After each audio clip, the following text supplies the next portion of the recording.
Well, I think your analysis was very straight-lined. History doesn't run in a straight line. Kid, you cannot tell your neighbor he is stealing ducks when you are stealing frogs. As High Commissioner, I was wrong. As Charandas Prasad, I reacted naturally how any person would have. I did not come here for that kind of abuse. I did not come here for that kind of abuse. If you're going to go along that road, I'll walk off. But it's all okay once they're talking. If they were talking, I could not have been here today. You got ADHD. I got that. Calm down. I think I've done enough in terms of taking our team out of trouble from losing. Come on, Lou Taylor. That's good. I'm reading the script now, and the first person that comes to my mind to play a detective, Yes, but an an erratic detective is Mikhail Rodriguez. Why an African slap an Indian? Why a man and slap a woman? No, girl, how you deal with that? You deal with that. We must encourage platforms like this because it brings together different people and allows for discussions to take place in our country on a multiplicity of fundamental issues. Kingdom, you apologizing for something you think I did is wrong. I don't want you to do that, and you should not have done that.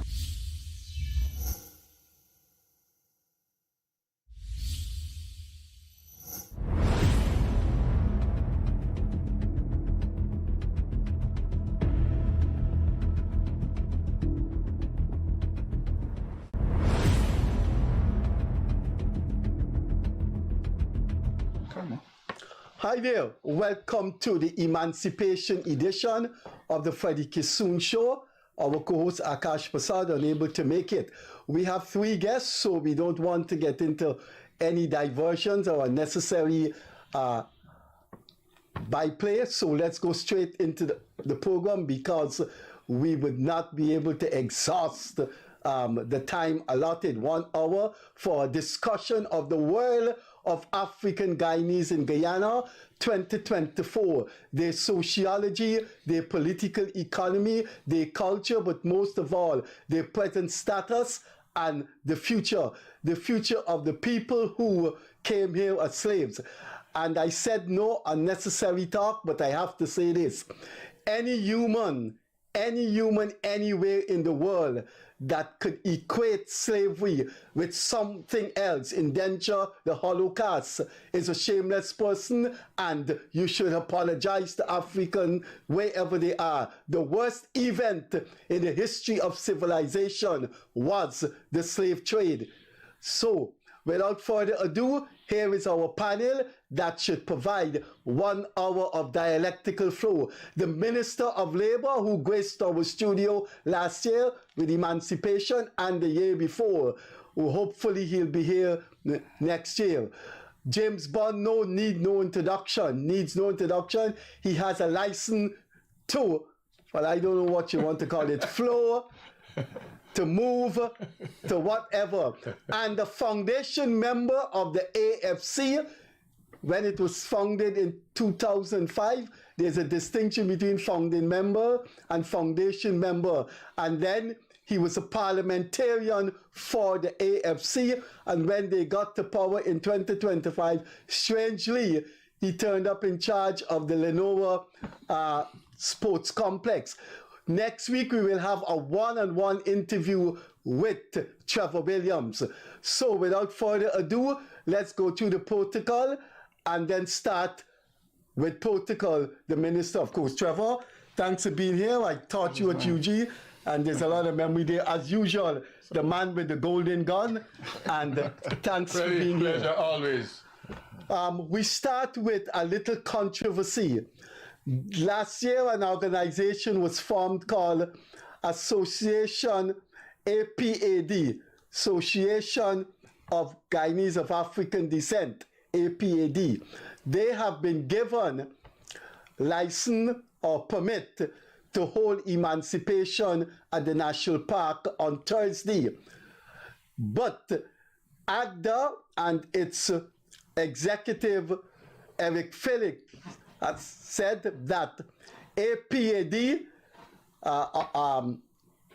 does not speak for Guyanese and was founded by the husband of the Minister of Tourism, Onik Waldron. And he has written 2 letters in the press disparaging the government for overlooking AGDA. What is going on there? Does AGDA speak for African Guyanese, or are other organizations entitled to come and speak for African Guyanese? Who speak for African Guyanese? Minister Hamilton, James Bond, Trevor Williams, Association of African Guyanese, AGDA, who, the PNC, the PPP, who speak for half of the people of this country. We will find that out tonight, and we start with Minister Joseph Hamilton. What's going on with that controversy? Freddie, look, thank you very much. You recall last year when I came here, we were speaking about this matter, and I made that point. We got into huge controversy with Mr. Mr. Vincent Alexander, because I have a great difficulty. We have all of these gentlemen, gentle ladies, whatever. They ascribe to themselves some position that I didn't give them as African Guyanese. Want to speak on my behalf. I am of the view that the more African organizations they have, the merrier. So Eric Phillips contending, and by the way, Freddie is not, as I understand, these people's activity will be at the multi-nose. AGDA will still have their activity at the national park. The issue, as I understand it from Mr. Phillips, is that they got sole rights, I suspect, divine right in their head to speak and to showcase African culture because they have been doing it for several decades. I don't subscribe to that because, as I'm saying, we have several dozens of African organizations in this country, starting from the furthest quarantine right down to Dartmouth in Region 2. So the question is why this new organization, I don't know who are the principals, why pick on them? Why suggest, what's the big deal if a minister husband together with some people form an organization? I don't know why the husband of the minister can't form an organization. I know he has not committed any crime, in my view. Form an organization. I suspect many more African organizations would be formed. If you go into the Indian community, there are several organizations through the length and breadth of this country. You go to the Indian Hindu community, there are several organizations. The Muslim community, there are several organizations. So why these gentlemen, like the Alexanders and the Eric Phillips, they present themselves like it's only them alone can speak on behalf of people of African descent? Total baloney. And that's what I will say about that matter. But the substantial matter is this, in my view. Look, people of African descent, we have to take responsibility for ourselves. In my view, that's where we start. We have to take responsibility for ourselves. We have to take responsibility for our children. We cannot look for no one else, no other ethnic group to do it for us. It is our responsibility. And if we follow the emancipation struggle, that gives us a good guidepost, people of African descent. When slavery was abolished, our forebears did not go in a corner and plea and beg and look for God to help them. These people, they didn't have all the capacity, the intellect, the learning, the training like us, and they understood the importance of property. And they pooled their money together and they bought villages, former plantations. So they understood the importance of property. Today, somehow, there's this conversation. Once a person of African descent start to acquire property, people of African descent, they bemoan this fact. It's like, you're supposed to be in abject poverty. It becomes a big issue as to where you get your money from, how much money you have, why you own this, why you own that. And I take offense to that. Our forebearers bought plantations and created villages. The village movement of this country, the local authority establishment in this country started there. And so I'm going back to it. We have responsibility for ourselves, and we have responsibility for our children. And money is not a bad thing. Business is not a bad thing.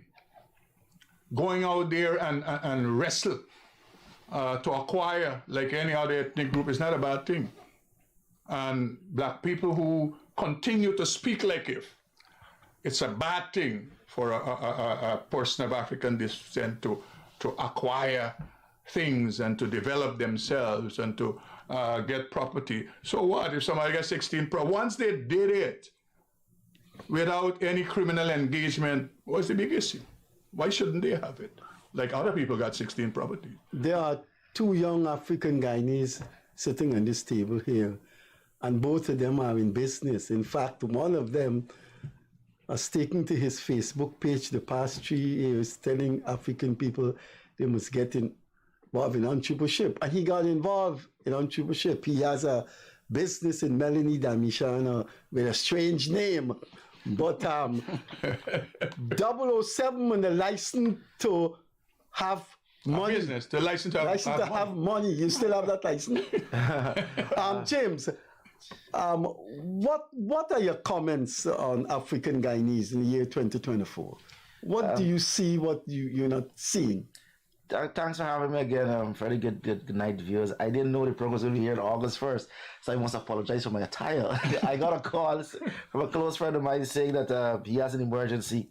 He needs some representation, so I decided to, because I have to go see him at the station, I said, let me dress a bit formal. So to the viewers, I didn't know this was going to be here. Everybody know where your heart lies. So I see my elders in the shikis. No, because I had a function at the ministry. Yeah. So that is why I'm coming tired because I'm just coming out of a emancipation function at the ministry.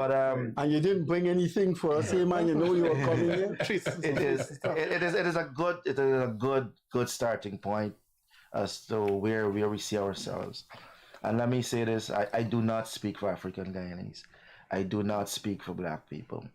I always say this, I do not have all the experiences of African Guyanese. I do not have it all. So I can't speak for them. My experience is different. How I grew up, my family is different for every single Afro-Guyanese. But to the critical point of where I see us, and I'm glad the minister raised a very salient point that I've raised on numerous occasions. It seems that in between 1834 and 1838, the period of apprenticeship, and thereafter, our elders' minds were not just the personal plantations, but they were the artisans. Mm-hmm. They were the skilled men, they were the tradesmen, they were the farmers. And that's how they got money. It didn't come from master, didn't give them handouts. They actually worked and saved and pooled and then invested in land. So we have a situation whereby Afro-Guyanese are afraid to take risk when it comes to money. You know, I say that, and I don't want to be disparaging. And this is not for all Afro-Guyanese. Again, it depends on how you grow, your culture, your family. I grew up in a very conservative home. Pastors, both parents are pastors. So our view of wealth wasn't wealth, was get your education, get a job. But in my later years, I understood and I saw that can't be it all. And that is why I said to young people, get involved in entrepreneurship. Not just the Afro-Guyanese. I tell every young person, become your own boss. There's nothing like working for yourself. But we now have a situation, and I think it came as a result of the early entices that entered into public service. This is in the 60s and the 70s, taking over the civil service. That was a big thing then. And we got trapped. We abandoned the land, we abandoned the shops, we abandoned the welding, the carpentry, the masons. And you know, I can remember as a young man, the best carpenters in the village were persons of African Guyanese. No, 10 to 1, if you want to call a good carpenter, you call it Indian Guyanese. I know Guyanese. And I think we need to get back to our history in terms of focusing on entrepreneurship. I say this very clearly.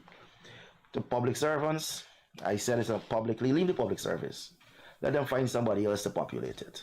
Leave the prison service, leave the police service, wherever, and get involved in business. If you want to leave generational wealth, if you want to leave a legacy for your children, and this family property thing, which I don't like, you leave one property for 10 children, that's crazy. Get out of the public service. Take the risk. It's not for everybody, but for you who know it is in you to become an entrepreneur, to believe in yourself, take a risk on yourself. You have an idea. Develop the idea, research the idea, and put the idea into practice. Then you need to get into business. You can't look around and say, oh, this person's getting ahead, that person's getting ahead.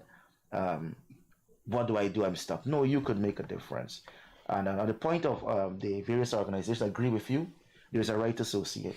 The Constitution gives us that right to associate with whoever we want. So we could form whatever organizations we want to form, whether you African Guyanese or not. So if APADA and ABADA and ASADA wants to form an organization, sure, no problem. But the problem is we have to always look at this here. A lot of times it's a divide and rule situation where we're trying to undermine another organization. And that's prevalent in the Afro-Guyanese community. Instead of working together, and there is strength in unity. Do not ever think there's no strength in unity. No one wants to see the Afro race come together. We're the most disunited race on the face of the earth. The Chinese are the most organized, of course. And that is why they're getting ahead so fast now. Then you have the Jews. But we are so disorganized, we can't even organize crime. That's a saying. We are so organized, we can't even organize crime. Look at it. They say the Russians have the mafia, the Chinese have the triads, the Italians have the mob. We're the only race that can't organize crime. And you know, crime should be easy to organize. But we need unity amongst Afro-Guyanese. Some form of unity. No one is not saying we can't be different. We all are different. We have different experiences. But we have to be careful with organizations that come up to undermine another Afro-Guyanese organization. I don't see it happening in other communities. I don't see it happening with the Chinese. I don't see it happening with the Indians. I don't see it happening with the Portuguese. Why it's happening to us, I know the reason why. Again, you could trace back the history as to why it's always this tussle with us. And a guy, I was listening to someone, I can't remember his name, he says it comes down to not just in the Caribbean, but even while it's in Africa. The separation because of climate and the humidity, we couldn't always be together. We had to go elsewhere and start, these little groupings or whatever the case is. So that's something like he was saying it's part of our genetic makeup. That's for somebody else to discuss and dispute.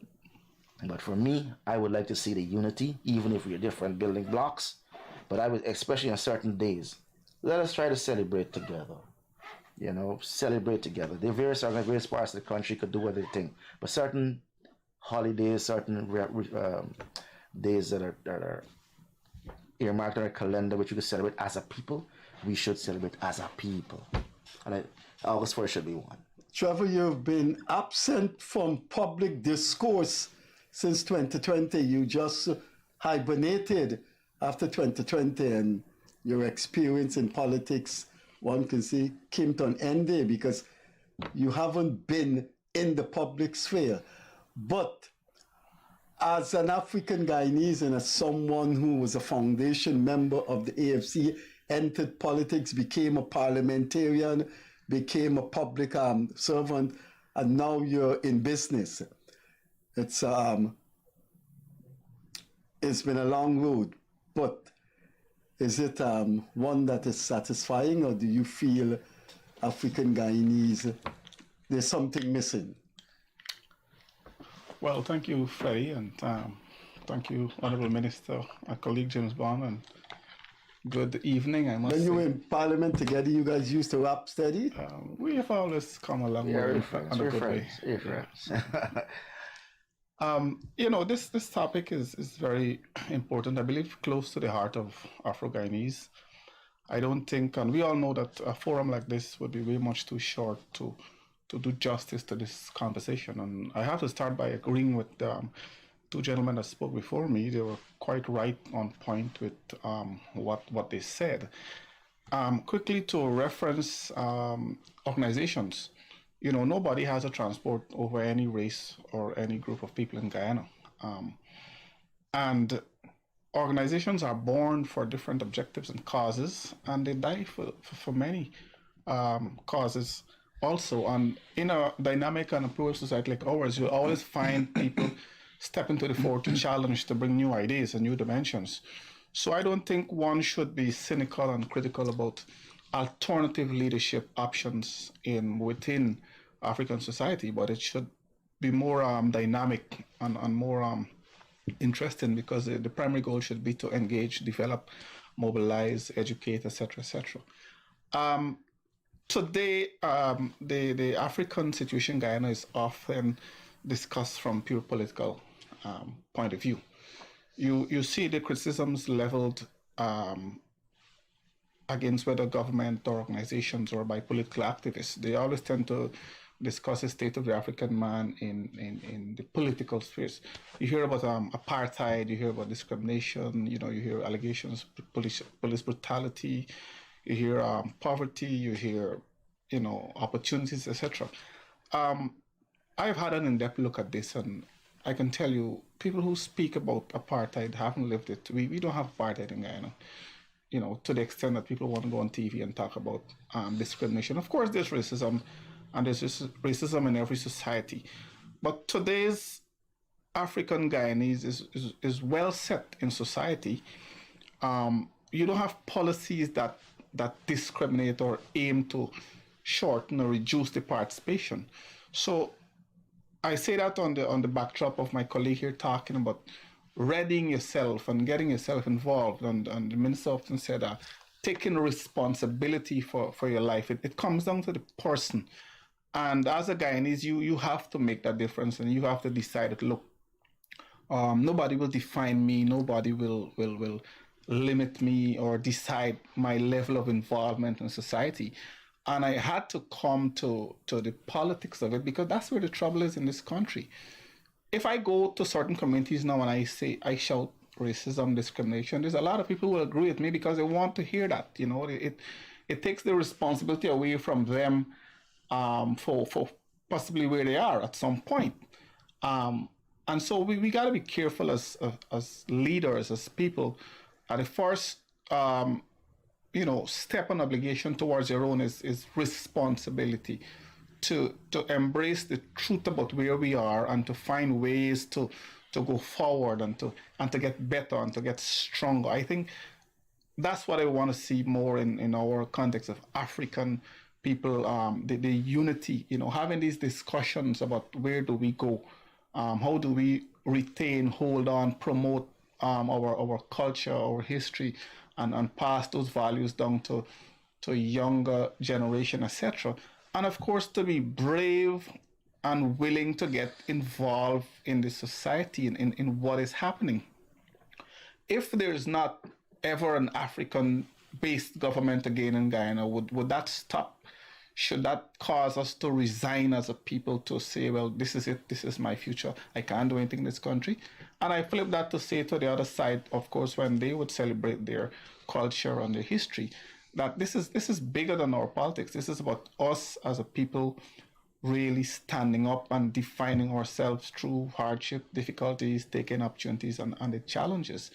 That is the kind of responsible living I think we should contend ourselves to cement as a people in Guyana, because the list of complaints could be long, the list of needs could be long, but there's also a list of opportunities.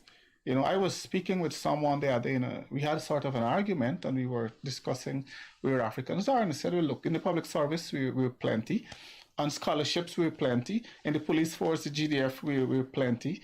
We're equally given opportunities to have house lots, etc., etc., etc. Can you point to a particular policy that discriminates and isolates and marginalizes? No. So I want this conversation to be bare, frank, truthful, and fruitful. And that's my position on where the African man is today.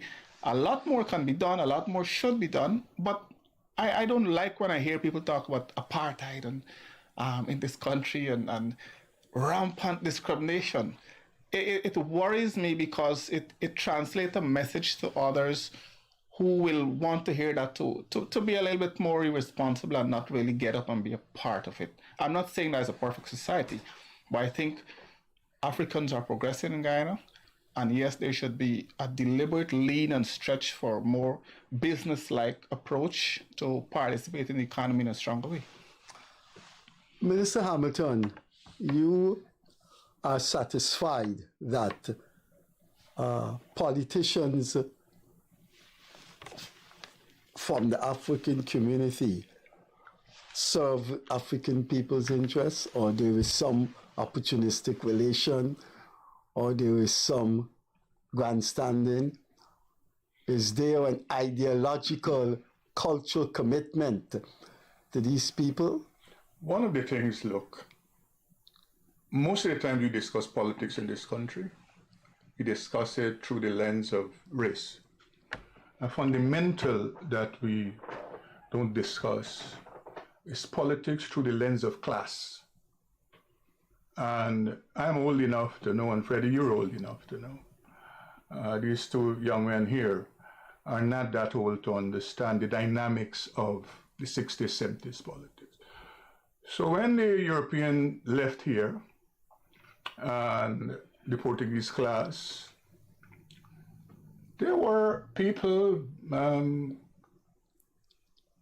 Afro people who saw themselves as cultured.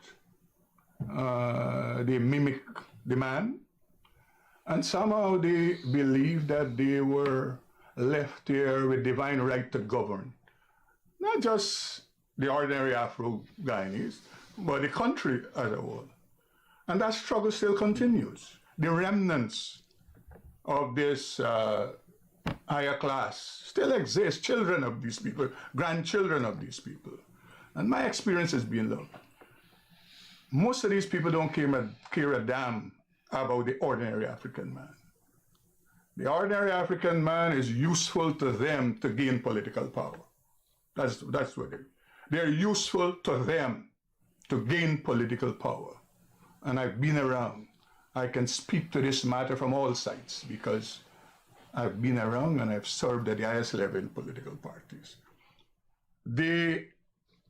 And we had the evidence just not so long ago.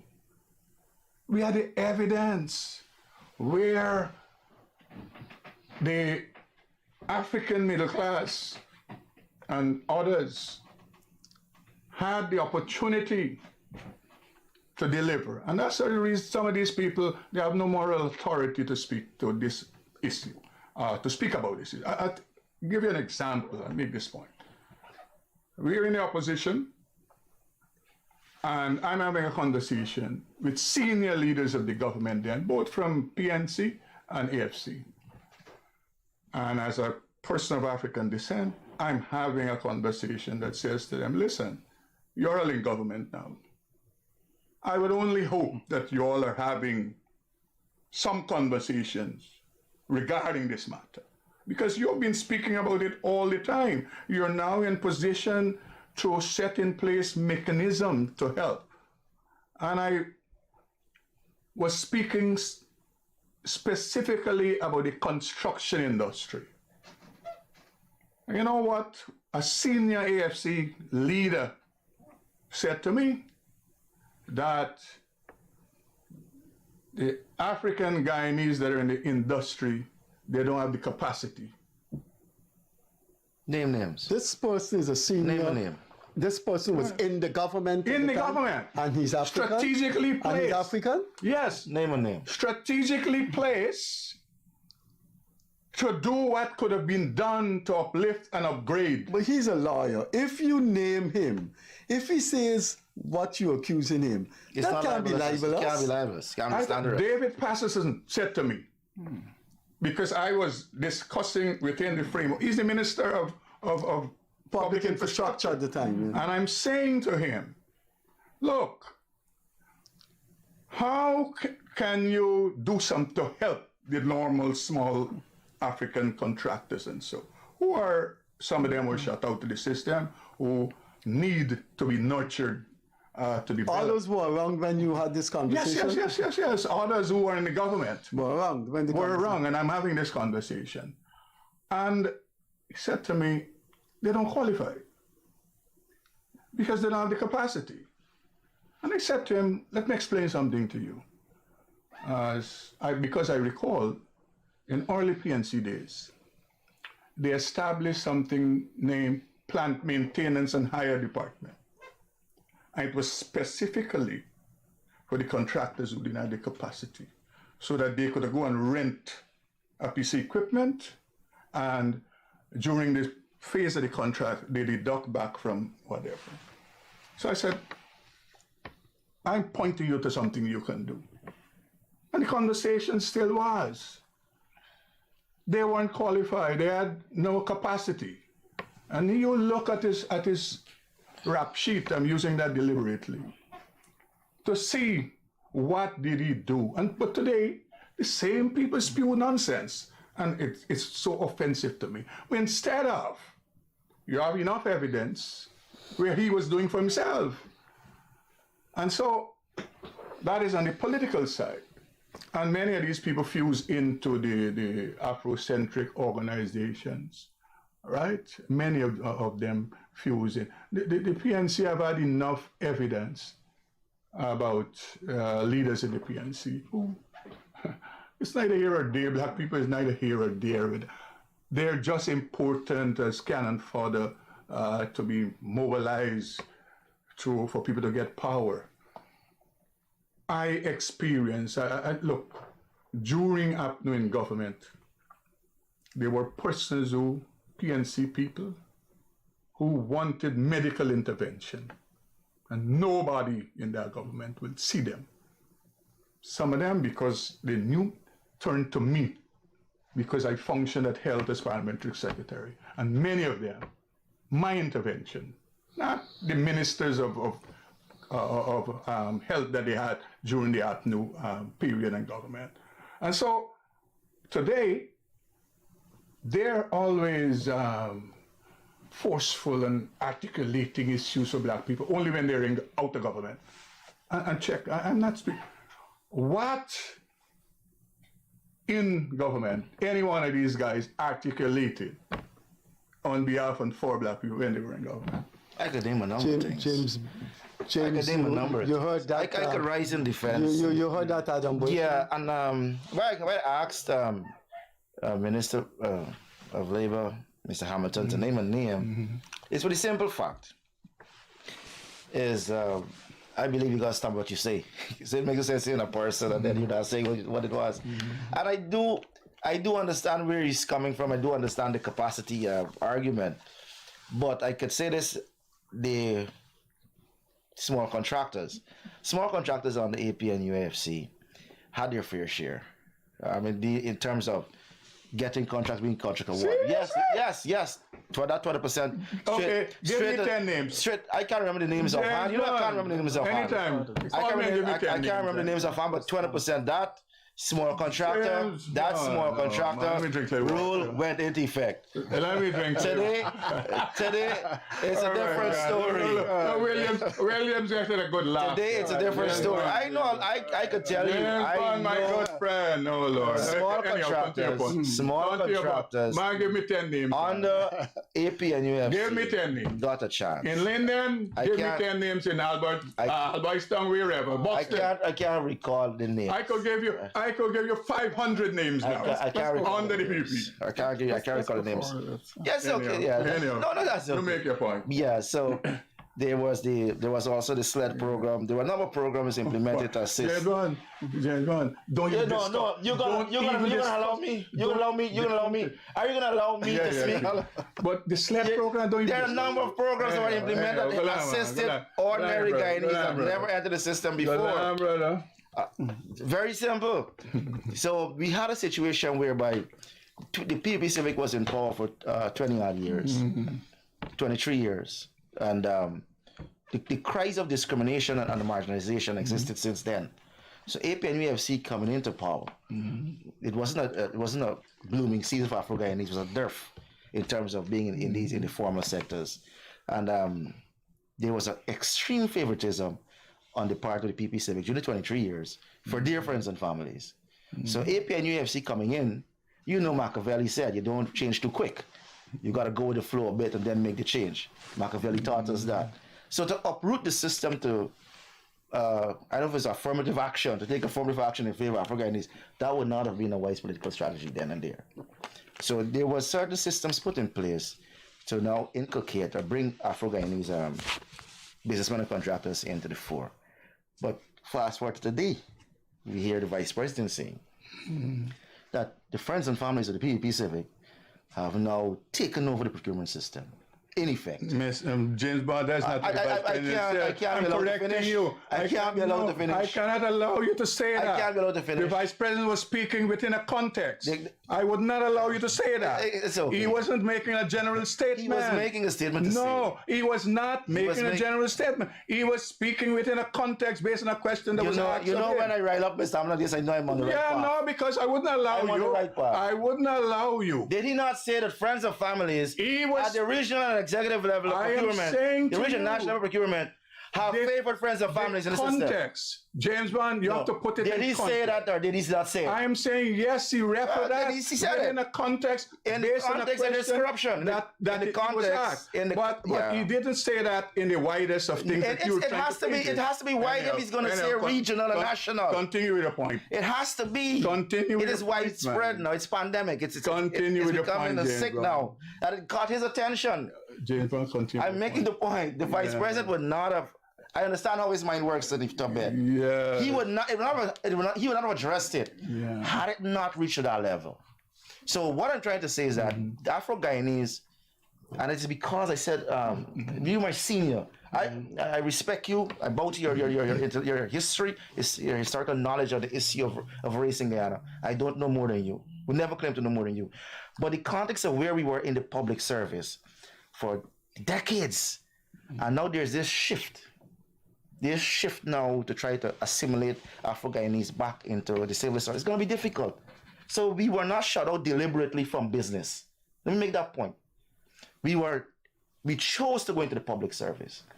But now to re-enter that space, you found that the 23 years was not favorable to Afro-Guyanese. The 4 years of APNUFC was also not favorable to Afro-Guyanese. Oh, the only factual thing you said that. No, I'm one person, can always be fair. And these 4 years also have not been so favorable to Afro-Guyanese wide and far. So the question, how do we fix that? And I want you to recognize this. The problem is not the leadership. Because you could have any leader and then the problem still exists. There has to be a system in place in which the law takes effect, where there is a deviation from policy. So if we have a policy that says, quota, 20% small contractors. There is a policy, Mr. Bond. Again, enforced by law. Yes. Enforced by law against the ministers and the procurement and the PVC. That's what I'm getting at. I'm just trying to inform the public that within the public service space, there is a legislation that speaks to 20%. And again, I says this with policy. We can't have policy that's simply policy. Policy must be data-based for effective governance, but it must also have connotations of there's a consequence when this is broken. And so far, no government is being held accountable. No minister is being held accountable. No procurement agency is being held accountable when there's a deviation from this policy that ensures there's fairness, there's equality. I don't want favoritism. I don't want because I'm black that I get in a favor over a white person or whatever. I want the playing field to be equal. And it's not equal at the moment. We must admit that. We must admit that much. And no government has been able to do it because even though they had the right policies, these policies are not enforceable under law. There's no punishment that goes along with the policy. So that is what I would like to see. And I'll let young Trevor speak and then I'll come back. I don't want to take up this. Trevor, That was a mouthful from both of these gentlemen. I don't need to ask a question. I just need to ask you what's going on here. What's going on here to your left? So. I expected an interesting discussion here. And I will have to speak first and foremost from experience. I've worked 5 years on a coalition in administration. I've worked 2.5 years on a PP. I was a member of parliament from 2012 on to 2015 general elections. Let me say this though. I agree with Minister that black people are often conveniently used by their leaders for a political advantage. Now, I was a student of Christian Liberal College in the early 2000s, and there was an issue with the removal of subvention. I think that was widespread, that was known. When I became a member of parliament, I took it upon myself to pass a motion in cooperation with the PPPC to have that subvention returned, because I knew the benefit of the subvention and I knew what it did for me as a student, and I knew how many black students were having second chance options at Critchlow. Girls that got pregnant, fell out of school, etc. It was widespread benefit across 3 campuses in Guyana. And I was the president of Critchlow Liberal College. And when I got to the parliament, I decided to take up the challenge. And the motion was presented by me, signed by Moses Nagamotu, and the PPPC and the opposition then had discussions. The motion was passed. I'm saying this to say, when I got to Critchlow Liberal College, I saw officials of the PNC and the union who bore responsibility and more or less ownership for the union. I saw the relationship between the party and the union. I was disappointed that nobody cared enough after being in politics that long to bring such a motion and bring ease to the college, etc. Now, coming back to contractors, I remember the coalition saying that there will be 20% of contracts going to small men. Well, I tell you, I don't recall it being activated under the coalition. I know it was said, it was discussed, but it was not put into effect. If James recalls and he has evidence of that, fine, problem. But for me, who served there, there was none. Secondly, the coalition government, I think the treatment towards black people should be prosecuted in the space of 2015 to 2020, the Granger's government. Okay? One of the first mistakes our government made was to cut and reduce the Ministry of Sport and make it a department on education. Now, sport, culture, youth, those are issues that are close to the heart of the black youth and black people as a whole. That's a natural forte. And you want to reduce that and make it a department, signaling that you're either out of touch or you don't understand what it means to your own people. Not forgetting to mention, it was under our period that we hear about removal of bonus for GDF and police for security services. Something totally unheard of in the context of Guyana and these men's service. So I'm saying that there were more than a few errors and missteps to show that we were not in touch with the needs and the priorities of the black person. We can go on and bring out critical issues where there were missteps by the coalition in regards to dealing with this. Now, let's come forward to post-2020. We see the PPC government moving into communities and affirmative action, we say. Contracts are given to small contractors, persons in their community, a special project. We hear a lot of criticism of this and condemnation. But at any point in the register, you will see more black people doing contracts under the PPC than under the coalition. That's a fact, right? I can sit here and say that comfortably without, I cannot be contradicted on this because the fact will show. One of the problems we have is a lot of black people who are doing business and they're doing pretty well. They're not out in the public space talking about it. It's still a bit unknown.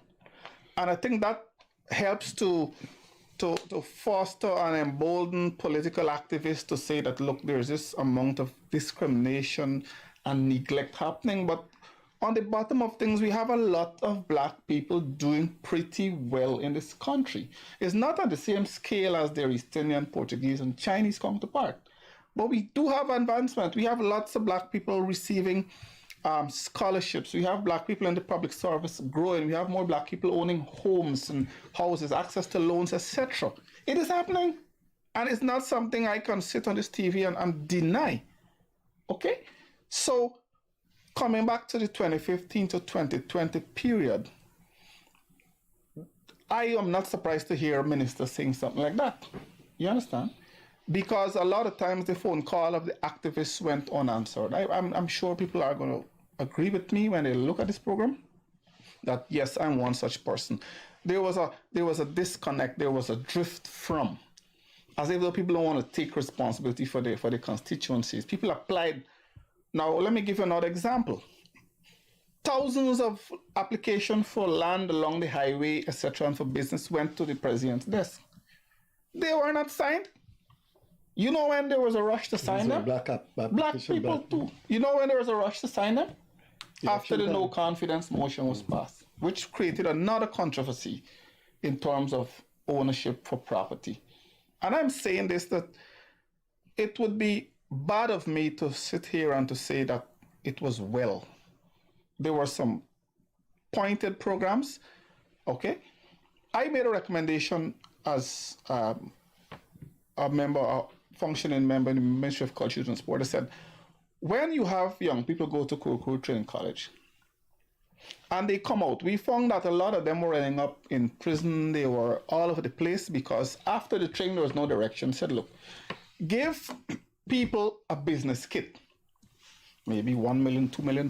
Get a revolving fund. I mean, you come out with your qualification, we give you a kit, set you up as a businessman in your committee. You will pay back that money to the government without interest, and you'll be able to employ people within your community. But what you're actually doing is pushing them into business and employment. That went on deaf ear. We had another problem with listening where recommendations couldn't come from below. It was difficult. But not to mention, one of the problems the coalition government had is that we had a lot of people who appeared in governance that never even walked the street and nailed up a flag. Never spoke to the neighbor politically. Let me give you one example. But that can't be James Bond. He's a man in the street. Dr. Roach. Street man. Dr. Roach, who soldier. Died. God rest his soul. Dr. Roach from the medical. Roach. The medical. Oh, a guy who got stabbed and killed. Exactly. He was gazetted as the chairman of the National Sports Commission, and he did not know. So he missed 3 meetings consecutively because he did not know he was chairman. And when we got to sitting up that meeting, he said, what do I do here? He didn't know. I say that to make my point that part of the reasons for the struggle and the failure and the lack of connecting, you brought people to govern and to hold positions to which they were total strangers to. They had no response to the populace. They had no commitment to the ghettos, to the man on the street. They had no relationship with football. They had no relationship with cricket, with nothing. And when you place people in position like that, your government is going to have serious problems in responding to the needs of constituencies.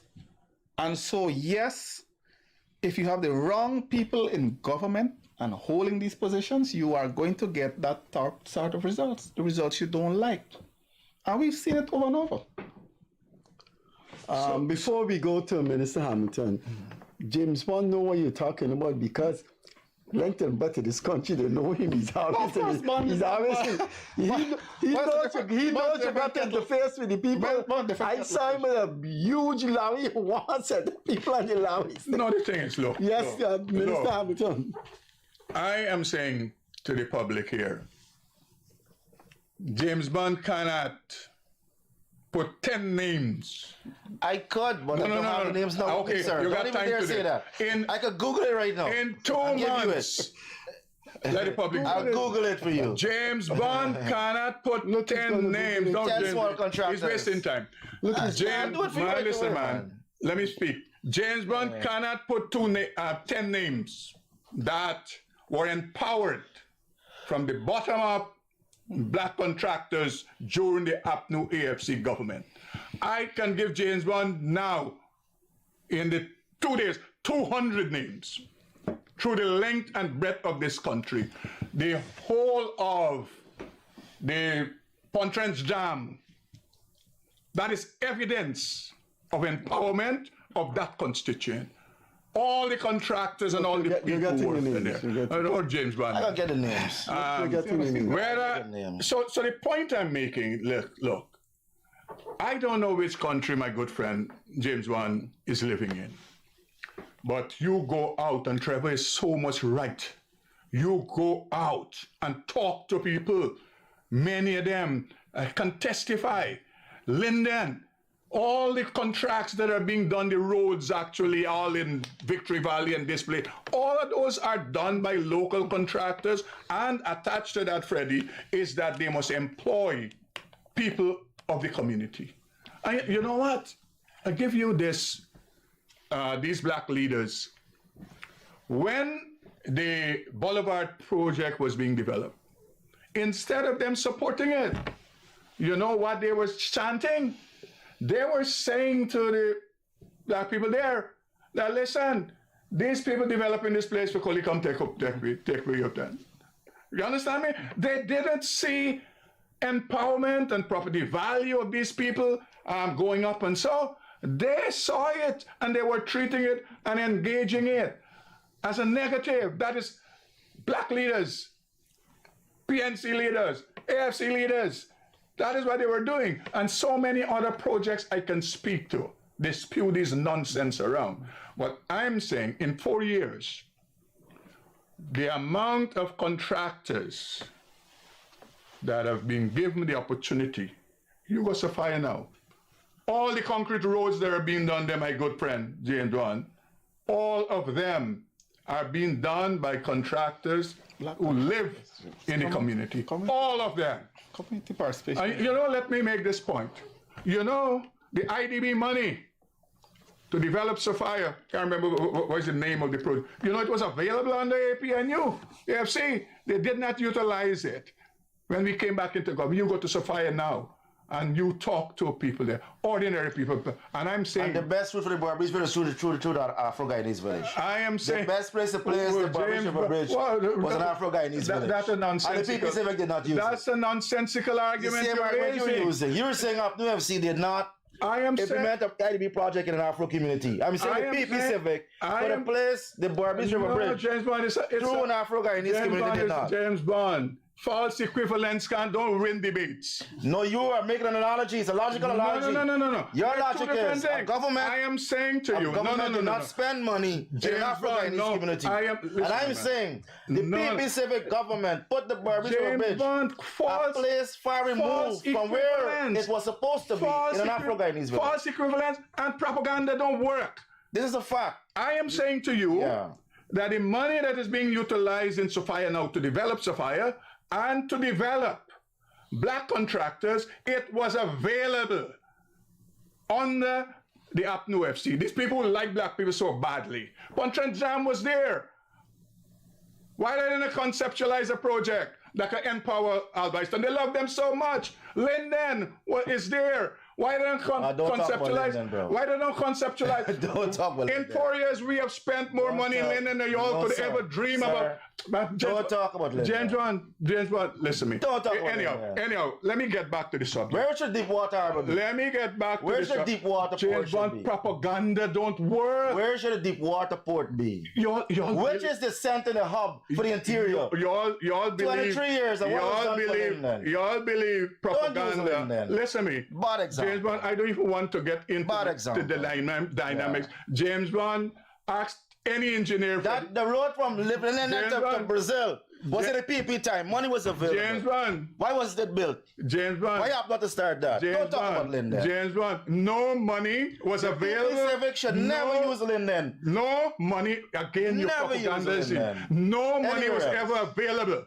For a project to do the Linden and Lethem Road under PPP. You want to bet? They were always the money came when you all came into government, and you all didn't do anything. The idea, the money, the vision, everything from Linden to Brazil was always there. James Bond propaganda didn't work. That's why your party gets out of government. Since Burnham. You all believe propaganda works. Is this a fact?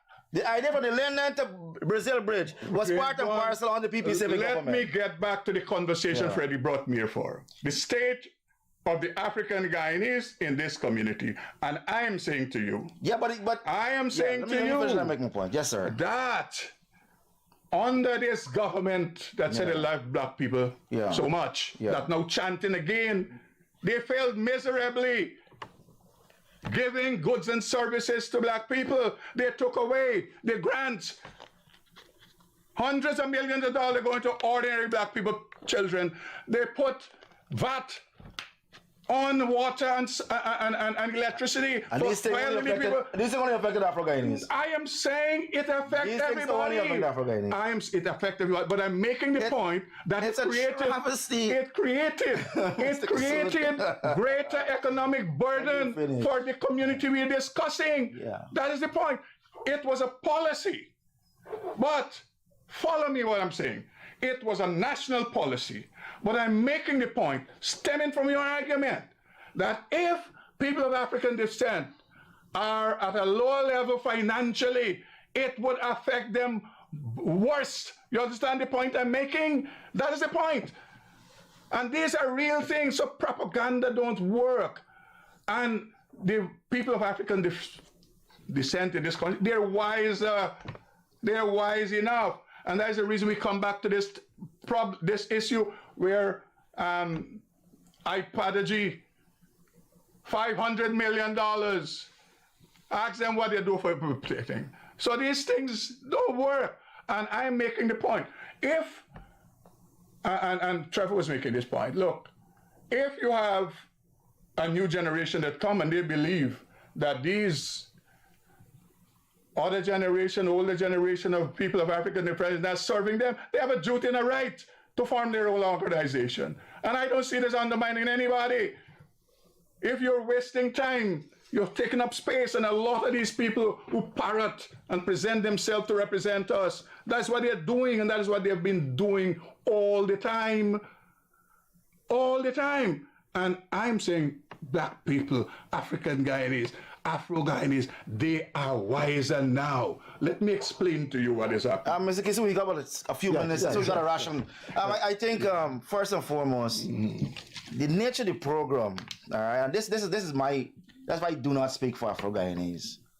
It's because of what Mr. Hamilton and Mr. Williams descended to. In a program like this, I do not mind a critical analysis of the state of the Afro-Guyanese. Without politics in it? But to premise that and to base that solely on tearing down of other Afro-Guyanese is something I have a specific problem with. Oh, man. We could be objective. I think the viewership understood for themselves. You said Guyanese, why does the viewers understand? And if they don't get it clear, let me just tell you what happened just now. Then we'll talk about the divide and rule situation. I see. We have a chance here now to say, you know what? The state of the Afro-Guyanese is much better. It is more improved. They're getting more contracts. They're getting more wealth. Yes, it is. We have a chance to say we're more educated. They're being stresses. But you know what that Mr. Williams and Mr. Hamilton just did? They tend to decimate the contributions of other African Guyanese while it's doing so. And I want to say this to Mr. Williams. If he's not disgruntled and making those statements, if he's not disgruntled and making those, I accept this criticism. Who did I decimate, man? Tell me. If he's not disgruntled. Mr. Williams under the AP and EFC did get a job. He was in charge of the Lenore Stadium. I think he was taken care of, so to speak. He was taken care of as an Afro-Guyanese. He had access. He was a member of parliament. He had access. So he's not an ordinary Guyanese who did not benefit from an Afro-Guyanese government. So to speak. And I want to say this here: the credit to AP and UFC. They govern for everybody else. They govern for everybody. You know, people are saying Mr. Granger was always in the interior with the Amerindians. He did so much with the Indians. That our Indian brothers and sisters. could say, you know what? This is not they a joke enjoyed show, you know? APNU AFC rather than the PPC, you must know. There was this They is not a joke enjoyed- show. They He was enjoyed already the in AP. the Armenian community. That's a What are you criticism. saying? That's a criticism, Mr. Granger. That he was always in the Armenians. He was always in the Armenians. Oh But our Indo businessmen, our Indian businessmen, never missed a stride on the AP and AFC government. Never missed a stride. But when the People's Progressive That Party was the took only over, stride. when the People's Progressive Party civic took over, though, Yeah. you find a lot of our supporters, even the Indian ones, got the boot. Okay. They got the boot. Like who tell me? You want me to name names? Name names. Yes, name a name. Changi from das building ministry Name got a the name. boot. Brian T. Ward was building the school and said got the Changi boot. got the boot. Got the boot. Changi is still a contractor. No, he got the boot from the ministry health, building ministry health. So we had I could name names. I've named names. Yeah. So Bring 10 names. the thing is, Bring 10 names that you all empower. we do not and have to contract. destroy and pull down each other. And they're gonna And the thing is, you mentioned using Afro-Guyanese for political purposes. You just did it. critical. So you were being hypocritical. Well, I'm critical. No, you're being hypocritical because you were using the scenarios. You could have made your point. Let's make it very clear for you. No. You could have made your point without decimating. As if Afro-Guyanese hate Afro-Guyanese. You don't determine And how that I is not true. articulate on any program. Afro-Guyanese leaders do not hate Afro-Guyanese. That's the point I you're didn't say making. they hate anything. I said they don't serve them. Well, good, exactly. So they're serving everybody else but Afro-Guyanese. They serve themselves. And you know something? That is a statement that I cannot live with. Serve They themselves. serve the entire country, all 6 races. And if you're saying now that People Civic is just serving the Afro-Guyanese, they're now serving the Afro-Guyanese. Okay. I don't know what sleep you haven't woken up from. But according to the VP, their friends and I want to families challenge you. are being taken care Don't of. propagandize this program. I want to challenge you. So we must not destroy each other, Mr. Hamilton. You can make a statement without Listen, pulling down man, each other. you put on your Facebook page in the next 2 days 10 African contractors that the APNU AFC government brought into the system and developed, and I will put 200 on my page. You cannot put 10. I'm challenging you. Talking about from the ground up, like they're from nothing something. Gentlemen, they had no business before we have to and then they got respect business. We have to respect this another panelist here, and our time has come. We will ask Trevor Williams to close because in the corner there was a back and forth. Certainly.